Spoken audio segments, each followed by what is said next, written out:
Hey girls, so today I am going to share with you my own personal hair loss journey and story, just because I don't think that I have ever really posted about this in a full length sort of video, so I don't have any notes or anything like that. I'm just going to speak candidly to the camera, and whatever comes out, and I may miss some things, but I've shared this story quite a few times, so I'm filming to two cameras at the moment, one for my IGTV and one for YouTube.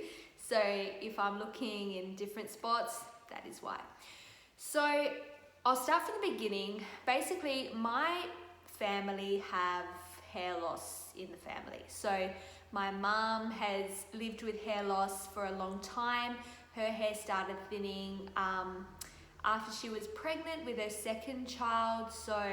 And it was genetic, like, it wasn't something that was growing back. It was like the androgenic alopecia, which is like another word for female pattern hair loss. So my mum had thin hair. Both my grandparents, my grandmas on both sides, had thin hair. So in terms of my genetics, there wasn't like all that much hope for me. So I was growing up, I had really, really thick hair. Obviously, I'm wearing a hair topper at the moment, so I'll take it off for you at the end. I had really thick hair growing up. Hairdressers would always comment that it was so thick and it had to be thinned out. And every time I'd get a haircut, they would thin out my hair because there was just so much of it, and it was so hard for me to wash it. I had to get my mum to wash my hair all the time for me. I had to also get my mum to blow dry my hair for me all the time because it was really hard to manage. And I used to, like, I wouldn't say that I loved my hair, but I was sort of indifferent to it. I didn't really appreciate it, but I didn't hate my hair either. Like, I was happy with it. I didn't really think too much of it. It wasn't until I started my hair started thinning that I really started appreciating the hair that I had or used to have.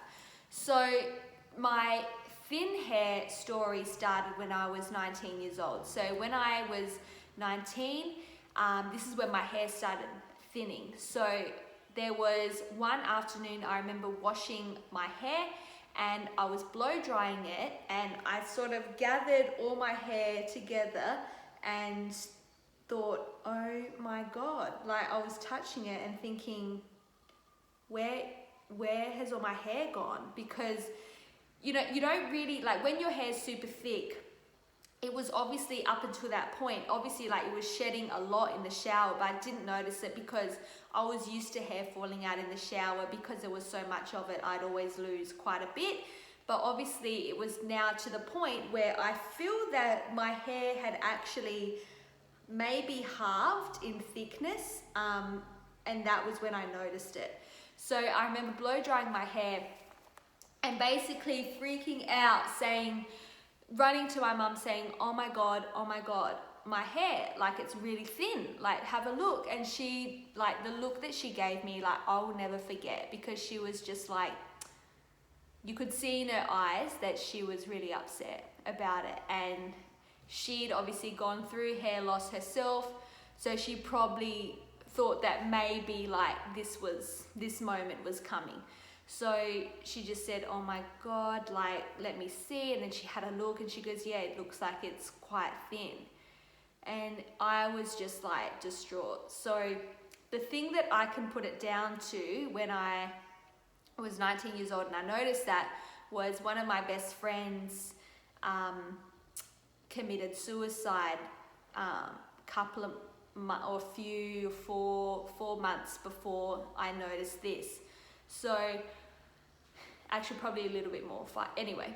So I believe that the trauma that I experienced going through that was a main contributing factor to my hair loss. And I think that I would always have had my hair thin out because it's genetic and it's in my genes, basically. But I think that event, that traumatic event, might have triggered that gene to act sooner than maybe it was supposed to. So that's what I can put it down to. There's not really much else I can think of. I've always had sort of low iron, but it's never been to the point where my hair would thin out or anything like that, and I've always supplemented it anyway. So regardless, I think it was always sort of going to happen for me that my hair was going to thin, just because it's in my family, and I just feel that that event may have triggered it. So this is when I was 19. My hair I lost probably about maybe 40% of my hair, somewhere between 40 and 50% for me to actually notice it. So that was sort of the starting point. And then I'm 29 now, so from then on, each year I just notice it thin and thin and thin.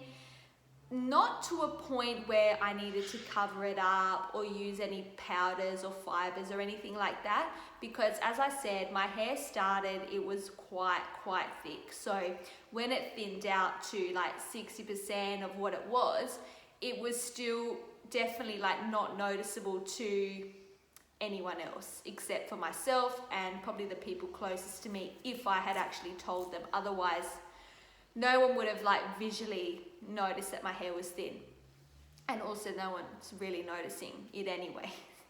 People worry about their own things, not so much yours. So when I was 19, I did nothing about it. I went to see a trichologist at the time who said to do a blood test. So I did the blood test and my bloods came back as fine, except my iron was quite low. So I was put on like high dose iron tablets, and I was also given this powder to take. I don't really know. It didn't really do much for me. So that didn't really help. I went to see a couple of dermatologists throughout my time. My hair's been thinning, and the only thing that they recommended to me is like minoxidil, which is like Rogaine, so like a drug. But the only problem with that is once you start using minoxidil, you need to take it basically for the rest of your life, because as soon as you stop taking it, any growth that the minoxidil produces for you will be lost. And you can't be on minoxidil for things like if you're pregnant or things like that. So I didn't really want to go down that route, because I thought, well, if this drug can have an effect and like create birth deformities and things, like what's it doing to the inside of your body? And I wasn't really wanting to commit to something lifelong. So I just sort of looked at it. I actually did buy it, but I never used it. I used it once and it made my scalp so itchy and irritable. I'm just like, no, I'm not going to be putting up with that for the rest of my life. So I decided not to go down that route. When I was about 20 and then 21, I started wearing hair extensions. So I used both the ones that the salon glues in, also clip-ins, and these were basically a savior for me. I still had enough hair that I could cover the wefts of the extensions and things like that, and I loved wearing them. So I would wear them pretty much every day. If I was going somewhere, especially if I was going out, I would always wear my hair extensions, and I had all different types of extensions. But then it was getting to the point where hair extensions, they were just annoying me. Like you'd have to clip them in, clip them out all the time, and you really had to make sure that the top of your hair was still looking full. But I was sort of getting to that point around the age of 23, 24, where I was finding it more and more difficult to cover the wefts of the extensions. So at this point, I didn't really know what to do. There wasn't much out there in terms of information about, the toppers that I wear now and things like that. So I sort of just went on with life, having thin hair and not really having any sort of solution for it.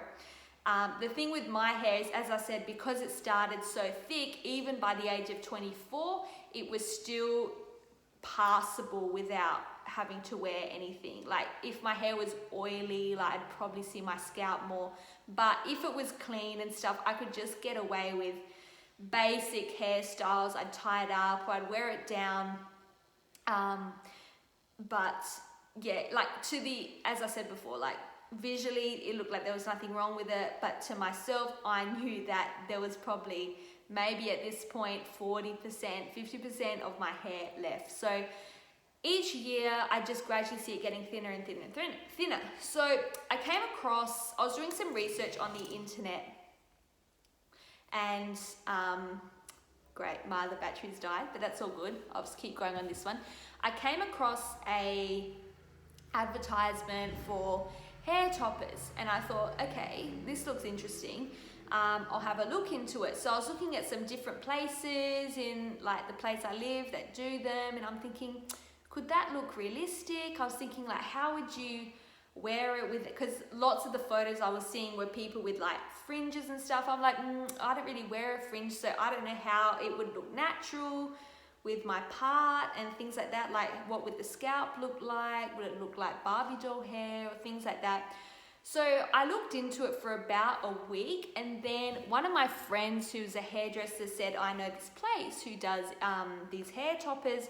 So I went to this salon and I couldn't believe it. Like, I was in love. Like, I was like, wow, like there is actually a solution out there for me. And I love the fact that you could just clip it in and use it, and you didn't have to commit to it or anything like that. You could just clip it in when you want and not have it in when you don't want to. So I really thought that it was amazing, and at this time there wasn't much information at all about it. Like, there was not really any Instagram pages talking about it.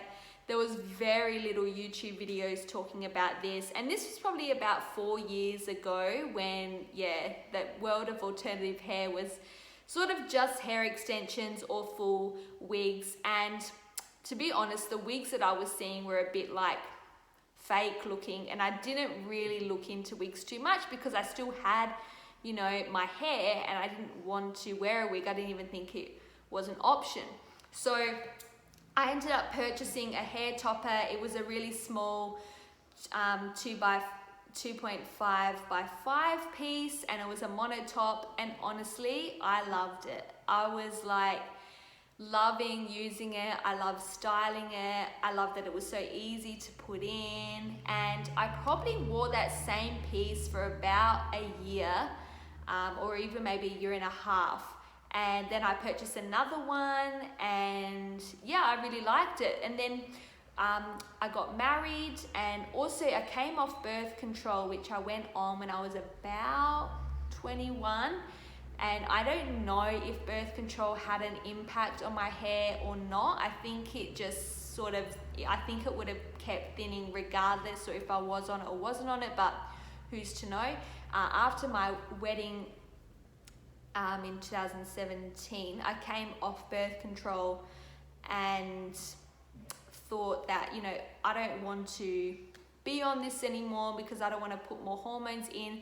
And coming off birth control, I went through like a telogen effluvium, so a shedding. So that happens, like, you know, I went off it, and then to the book, 3 months later, my hair started shedding, and I was like, oh my God, I hope this is temporary, because it was honestly like traumatizing. I didn't want to lose any more hair because I was like, my hair's already thin. I can't afford to lose more hair. And at this point, I was on a honeymoon, and we went on a 7-month honeymoon to Europe. So this time when you're meant to be enjoying and, you know, seeing the sights, like always in the back of my head, I was like, oh my God, my hair is shedding like crazy. Like, I could feel the strands of hair on my arms. Like, you know, you get that feeling, you feel a strand of hair on your arm, and it's like traumatizing. I was like, oh my God.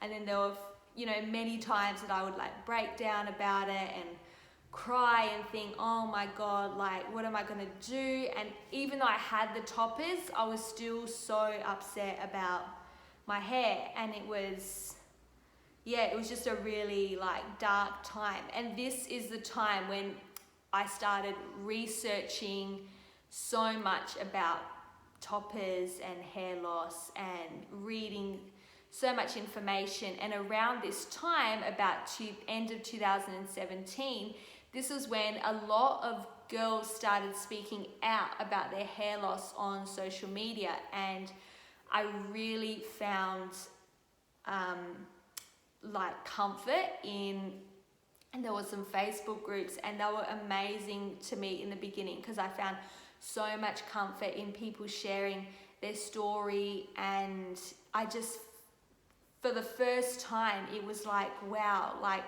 I'm not alone in this journey. Like there are other women like even my age going through this, and I just felt so connected with this community, and it honestly saved me.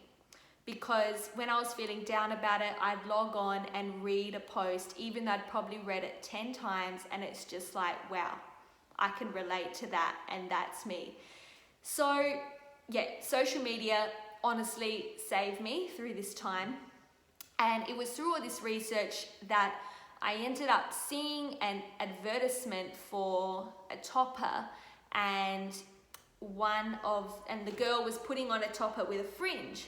And everyone was commenting saying, oh my God, where do you get that? Where do you get that? And the company who was advertising it is only a salon, and they don't sell online. And they were like, it's in our salon, it's in our salon. And these people were like, but I'm in Germany, but I'm in America, I'm in here, I'm in there. And I was like, oh my God, I need to sell these pieces online. Like there was no one in Australia who was selling beautiful, high quality toppers online. And that is when it sparked this thing in me. It was 2017, and I was just like wearing my little mono top and thinking, oh my God, this is what I'm gonna do. Like I'm gonna find the best goddamn hair and the best goddamn team to create toppers for people in Australia. And yeah, so that's basically how it started. And yeah, I just got more involved in the community. I created, with a lot of guts, it took a lot of courage, I created my own Instagram page where I shared my journey publicly, and not to my friends and family, but like publicly to Instagram. And there were all these women messaging me like, oh my God, you've helped me so much. Oh my God, like how do you wear your topper? And I was just like, wow, like because I was the one on the other side of that, asking all these other beautiful girls, you know, and telling them how much they helped me. And I was just so honored that I could sort of give back in that way, because honestly, like the social media community just helped me get out of a really dark place. And it also, like, as much as hair loss sucks and it's depressing and it's shit and it gives you anxiety and all of the things, in the end, I think it's been the biggest blessing that's ever happened in my life, because without going through something like this, I wouldn't have known my strength. I wouldn't have known, you know, this gorgeous community online. I've made, honestly, some of my truest friends through Instagram, and it's just been amazing. And also I've been able to start my own business as well, which has just been like mind-blowingly incredible. And every single day I'm so grateful for all the women who I'm able to talk to and help, because I know at the start of my journey, and especially when I was trying to find more toppers and buy something online, I know how difficult it is to find the perfect piece. So I just always hope that I can deliver the best that I can for everyone. And this is like, it's more than like just a business to me. Like this is honestly my passion and my life, and I spend all day, every day on it, because I know how much it means to everyone to have beautiful quality pieces. But I also feel so empowered to be able to share this with everyone. So on me at the moment is one of my own pieces. So we use a silk top and human hair. I'll just take it off for you.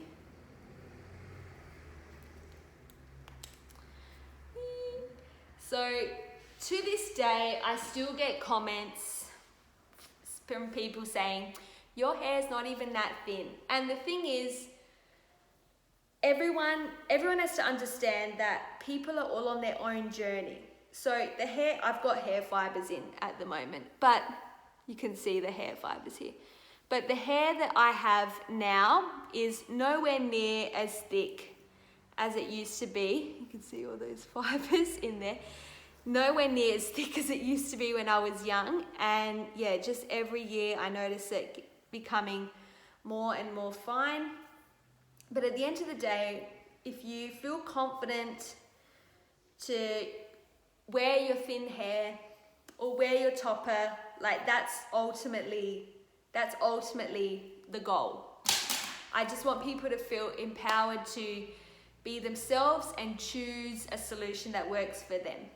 Anyway, I hope this story was useful and informative to you. I'd love anyone to share anything about their own hair loss journey below, and also maybe you can shout out someone on Instagram who helped you get through these times. And yeah, thank you so much for watching this one. This one's pretty tough to make, but if you stuck around to the end, congratulations. Thank you so much, girls. I'll see you in the next video. Bye.